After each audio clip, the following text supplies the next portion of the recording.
To begin, my broader issue is how teachers may still be holding on to the myth of learning styles. Behind me is a board saying learning styles, learning strategies. Some of the styles may be audio, visual, or written, and with the strategies may be spaced out, repetition, flipped classroom, or distraction.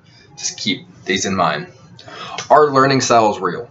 Do they actually exist? This is the research many neuroscientists are undertaking.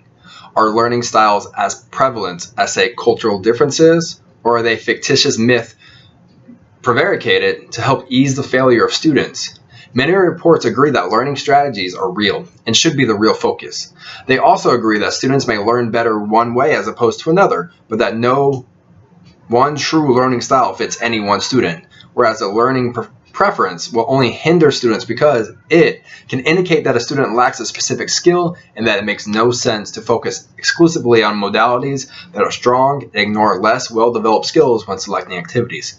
These are not problems that should make children feel bad about their school performances. Instead, they should be a clear signal that the teaching method should be changed for a better all-around model. Having students use learning styles as a defense will only hinder their approach later on by dwarfing their potential to learn in any style, one outside of their style. Teachers are there to help shape young minds while teaching specific subjects that should benefit the student later in life, whether the student agrees with that or not. No one teacher should submit to any student who feels they are unteachable or can only learn a certain way. Instead, a mixture of strategies is needed.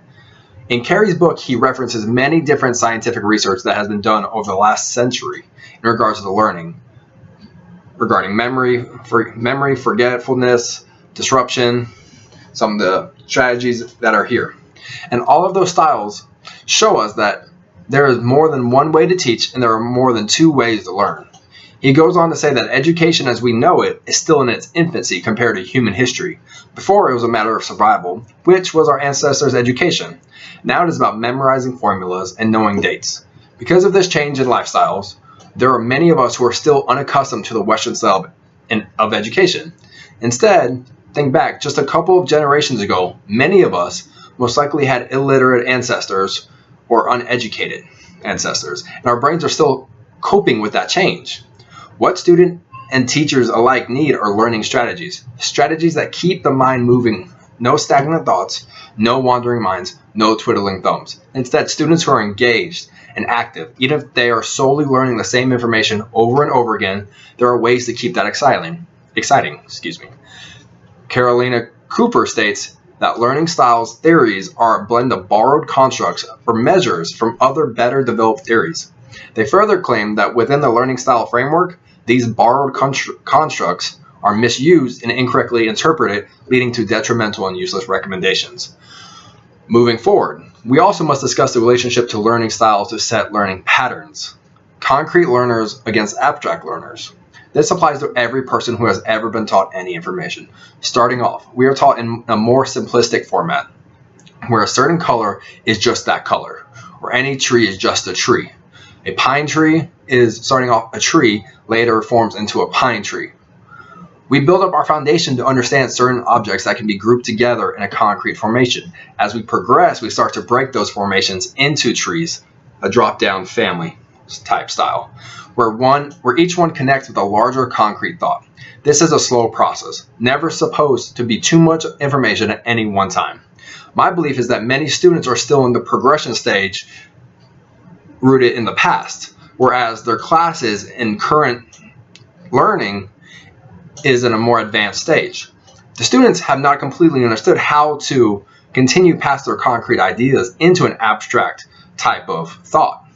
They keep their specific learning style that they have known and feel safe with and rebel against a new strategy that promotes more in-depth learning, hence the learning styles, audio, visual, written. Carey, in his book, How We Learn, references Travis Proulx, in that we begin to hunger for meaningful patterns and those that can help with certain kinds of learning. Our brains have been hardwired to find patterns in our crazy lives, from before when we were hunted, to the hunter, to the gatherer, to the farmer, to the civilized human that is now supposed to sit down and learn. Learning is a restless exercise. The value of mixing up old and new material in a single sitting. Lastly, teachers are at the forefront of all these debates. All teachers at some point in their career will be told how they teach can be altered to a specific style, or should be strategy. The science regarding how kids learn may never be complete and will always have different scientists saying different strategies. But the one thing that should always be standard is that teachers should learn about neuroscience simply because they are in the business of shaping brains. A student's brain is the key to all of these styles and strategies. An idea is that certain kids can only learn a certain way. All of our brains have the same capacity. While some brains use that capacity to greater lengths, we are all capable to understand, and that should be the only goal we achieve, since learning is, after all, what you do.